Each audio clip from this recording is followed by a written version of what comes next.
दोस्तों, आपने हाल ही में चल रहे यूनिफॉर्म सिविल कोड के बारे में तो न्यूज़पेपर्स और टीवी में पढ़ा और देखा ही होगा। यहाँ तक कि कई बार कोर्ट्स ने भी देश में समान नागरिक संहिता की वकालत करते हुए केंद्र को इसे लागू करने के लिए कदम उठाने के लिए कहा है। लेकिन कई ऐसे लोग भी हैं जो इसका विरोध कर रहे हैं।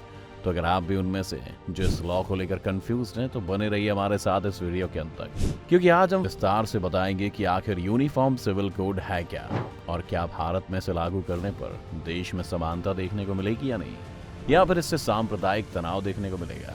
यूनिफॉर्म सिविल कोड लागू होना चाहिए या नहीं, इसके पहले आइए जानते हैं कि आखिर यूनिफॉर्म सिविल कोड है क्या। दोस्तों, हम सब ये तो जानते ही हैं कि हमारे देश में यूसीसी यानी यूनिफॉर्म क्रिमिनल कोड तो मौजूद है, जिसके तहत चाहे आप कोई भी धर्म, जाति या इकोनॉमिक क्लास से हो, लॉ आप पर समान रूप से ही लगेगा। लेकिन अगर आप पर्सनल लॉज की बात करें तो वहाँ पर हर धर्म की परंपराओं और किताबों में मौजूद चीज़ों का भी ध्यान रखा गया है। आमतौर पर हिंदू पर्सनल लॉ लागू होता है शादियों में, एडॉप्शन में, प्रॉपर्टी का बंटवारा, डिवोर्स के बाद मेंटेनेंस जैसी चीज़ों में। वहीं अगर हम इस्लाम की बात करें तो यही पर्सनल लॉज का इस्तेमाल में शादी, दहेज, डिवोर्स, इनहेरिटेंस जैसी चीज़ों में होता है। वहीं ऐसे ज़ोरोएस्ट्रियन और कैनन पर्सनल लॉज पारसीज और कैथोलिक्स धर्म के लोगों पर लागू होते हैं।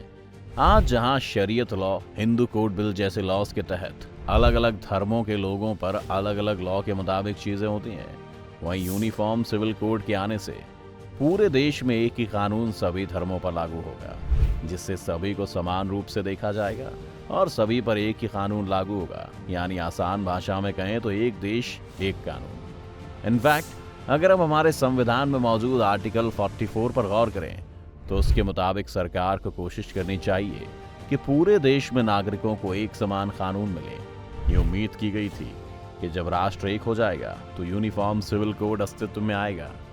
आर्टिकल 44 के मुताबिक उचित समय आने पर सभी धर्मों के लिए समान नागरिक संहिता बनाने का निर्देश दिया गया है। शॉर्ट में कहें तो आर्टिकल 44 का उद्देश्य कमजोर वर्गों से भेदभाव की समस्या को खत्म करके देश भर में विभिन्न सांस्कृतिक समूहों के बीच शांति और तालमेल बढ़ाना है। लेकिन दोस्तों, इस बात पर ध्यान देने की भी जरूरत है कि हमारे संविधान में आर्टिकल 25 के मुताबिक देश के सिटीजन्स को रिलीजियस फ्रीडम यानी हर नागरिक को उसकी रिलीजियस प्रैक्टिस को फॉलो करने की इजाजत है।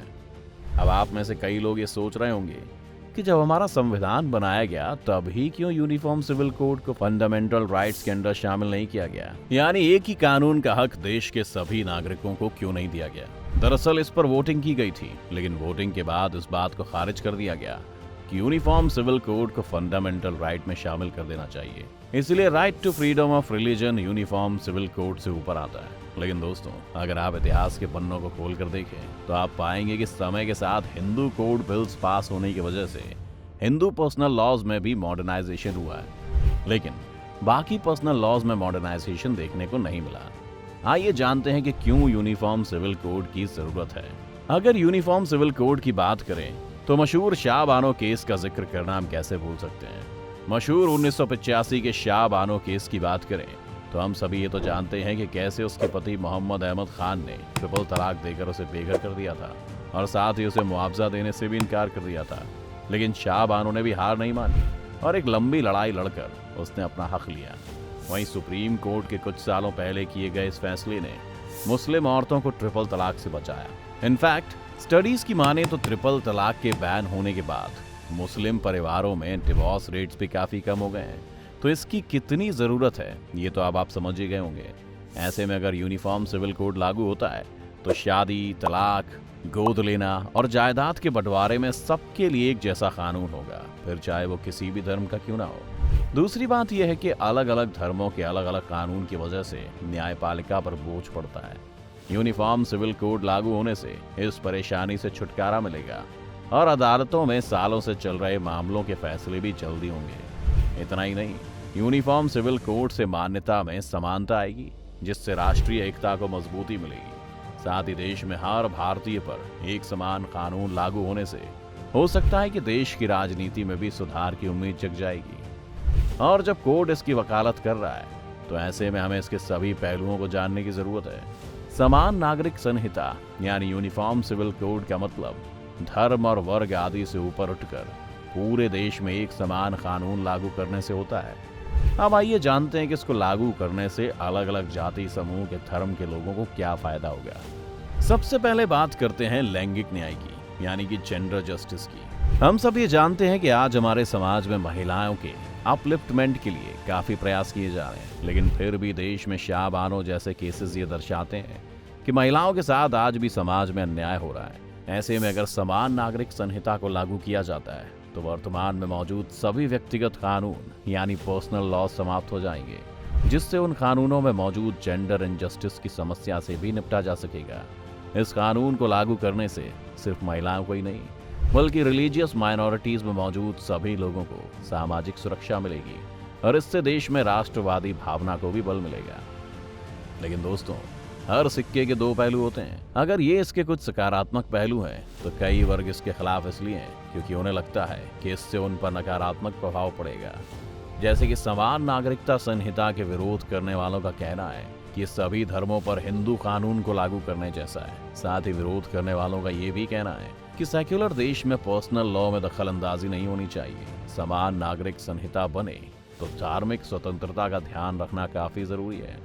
लेकिन दोस्तों, गौर करने वाली बात यह है कि अगर यह कानून लागू भी हो जाता है तो कई बार कानून सिर्फ कागज पर लागू होता है और उसे सुनकर हमें तो खुशी होती है, लेकिन उसकी ग्राउंड रियलिटी उससे ठीक उलट होती है। उदाहरण के तौर पर आज भी कई राज्यों में विडो रीमैरिज एक्ट लागू होने के बावजूद भी समाज इसे एक्सेप्ट नहीं करता है और कई केसेस में ऐसी महिलाओं के ऊपर वायलेंस भी देखने को मिलता है। खैर, अगर भारत में आगे चलकर यूनिफॉर्म सिविल कोड लागू होता है तो भारत कोई पहला ऐसा देश नहीं होगा जहां एक देश एक कानून देखने को मिलेगा।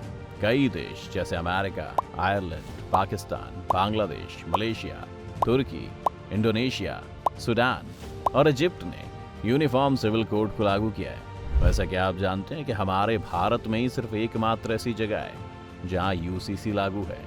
अगर आप उस जगह का नाम जानते हैं तो हमें कमेंट्स में जरूर बताइए। उम्मीद है कि आज की हमारी इस वीडियो से आपको काफी कुछ नई जानकारी मिली होगी। अगर वीडियो पसंद आई हो तो इसे लाइक करें और ज्यादा से ज्यादा शेयर करें।